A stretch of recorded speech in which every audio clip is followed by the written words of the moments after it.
There's an old saying that it takes 21 days to form a new habit. These 21 days can be the start of something great, like losing fat for good. It's normal to have a bunch of questions when you first start something new. Intermittent fasting is no different, and part of the reason for this is because a new eating schedule is hard to adapt to. Throughout this video, I will be covering several misconceptions regarding intermittent fasting. Essentially, I will clear the air on many questions that beginners and even veterans tend to have about fasting. Perhaps you may have stumbled upon this video and are completely new to the idea of fasting. If that's the case, feel free to check out my introduction to intermittent fasting in the description below before watching this video. So the first thing I'm going to cover is fasting and working out. Generally speaking, it's perfectly acceptable to work out when fasting. I even have a video about this topic up on my channel that you could check out. Your typical 16-8 fasting plan is not going to be intense enough to make you lose muscle mass in your window. Fasting and working out is hands down one of the best combinations to lose weight. There are, however, a few things to keep in mind if you're going to work out fasted. If you're going to work out in a fasted state, you should be prepared to break your fast immediately after your workout. Optimally, you would want to do so with some sort of complete protein source. Depending on how big your fasting window is, this may not sound too appealing to you. But if you're doing those prolonged fasts where you're going 18 to 20 hours without eating in a day, then I suggest supplementing with the BCAA complex intra-workout to fuel your body and prevent atrophy. Like I said, fasted workouts are fine, but the reason why you should supplement with protein after your workout boils down to glycogen depletion. Glucose makes glycogen, which is then stored in your liver and muscles. The main function of glycogen is to store energy long term. When you're not consuming any calories for a lengthy amount of time, your glycogen levels are going to be depleted. Glycogen levels also fall with intense exercise. Pairing intermittent fasting and strenuous exercise will have a rough impact on your glycogen levels. Keep in mind that glycogen depletion helps you lose fat, but you don't want to overdo it. Glycogen is fuel for your brain and will provide you with the energy you need to get through the day. At the bare minimum, supplement with protein post-workout to prevent muscle loss. Next thing I'm going to discuss is, can you drink coffee while fasting? The simple answer to this question is yes, as long as it's black coffee. Don't worry, you're not getting your caffeine fix taken from you, but coffee is perfectly acceptable to drink if you are partaking in intermittent fasting, as long as it's straight black coffee. Regular old coffee has 0 calories, and caffeine works as an appetite suppressant to calm your hunger. Black coffee during fasting is actually a miracle worker, and there's science behind it. Coffee works by decreasing the amount of ghrelin in your stomach, and ghrelin is a stress hormone that's primarily released by the stomach and is responsible for producing the feeling of hunger.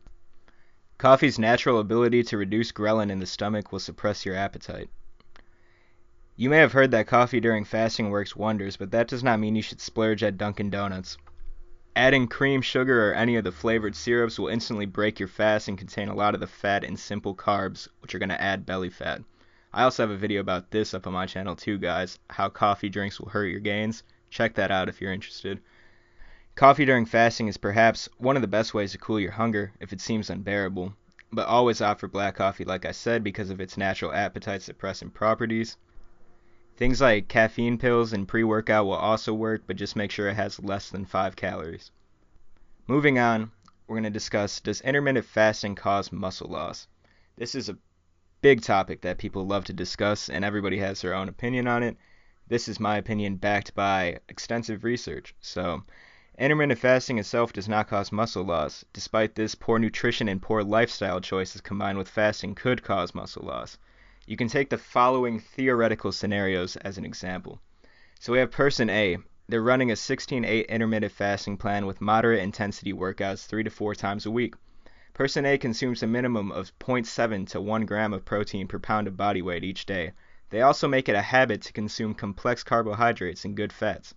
Their approach puts them at a 1,000 calorie deficit each day, allowing them to lose 2 pounds each week. Now we have person B, also running 16-8 intermittent fasting. However, instead of moderate intensity workouts 3 to 4 times a week, they work out every day with high intensity. Protein intake is subpar at 0.5 to 0.7 grams of protein per pound of body weight each day. Because of the intense workouts paired with fasting, person B is eating slightly below maintenance. Person B is excited because they're losing weight every week. Comparing person A to person B, you can probably guess who is going to retain more muscle when all is said and done. Person A is consuming an appropriate amount of protein, getting enough rest, and maintaining a caloric deficit. This is the correct way to approach intermittent fasting. A high-protein diet paired with resistance training only has the ability to preserve or build new muscle mass. If you set yourself up like person A, you will notice very little or no muscle mass loss by the time you're content with your weight loss. Person B, on the other hand, is still going to lose weight, but they will lose more muscle. The high-intensity workouts every day combined with intermittent fasting will create a larger caloric deficit than expected. This on top of the already designed deficit will be detrimental to muscle loss, especially if you don't get enough protein. The bottom line here is that intermittent fasting does not cause muscle loss when your nutrition is on point. Protein is crucial for preserving muscle mass, and you should make it a habit to consume more when you're fasting. If you happen to be very active, take note of your total calories burned each day so that you can eat accordingly. Now the next thing that I'm going to discuss, because I discuss it quite frequently on this channel, is bodybuilding. In particular, do bodybuilders partake in intermittent fasting?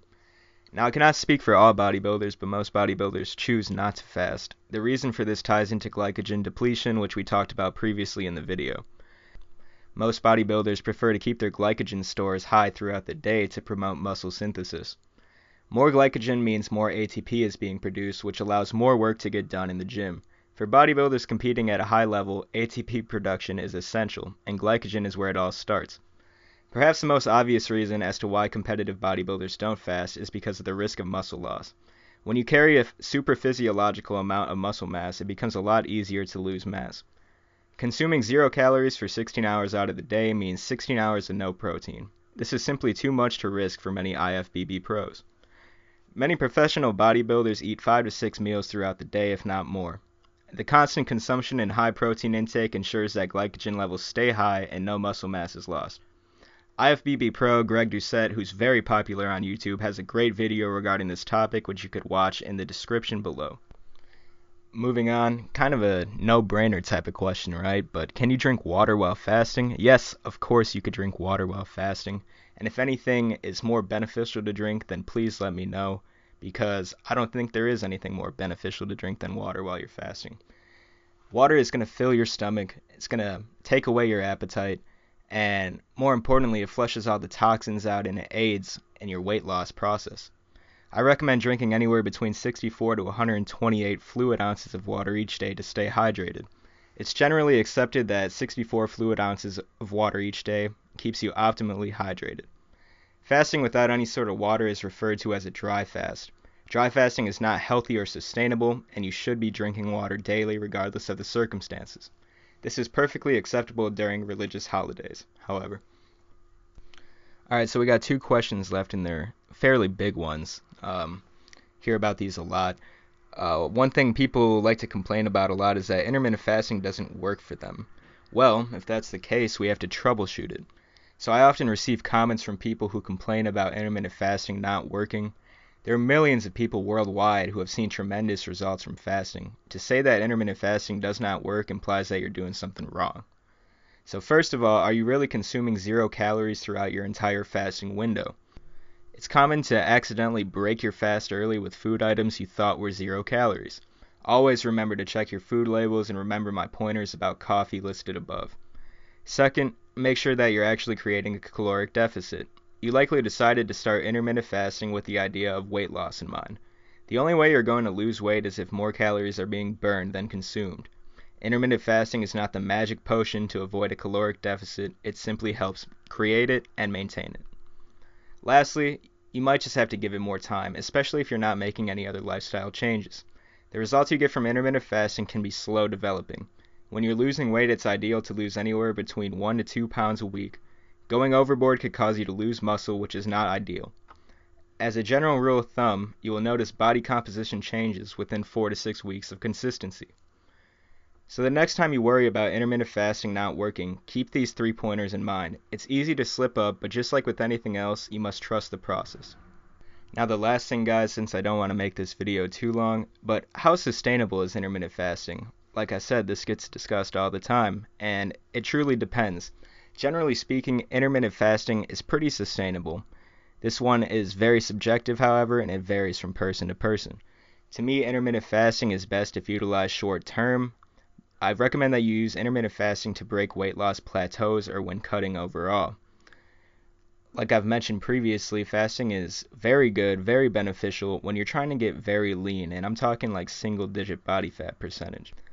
If you're just doing standard fasting where it's like 16 hours off, 8 hours of eating, that's perfectly fine. That's sustainable. It's when you start eating one meal a day or going 20, 22 hours without eating that you start to look at the overall sustainability and you start to question it.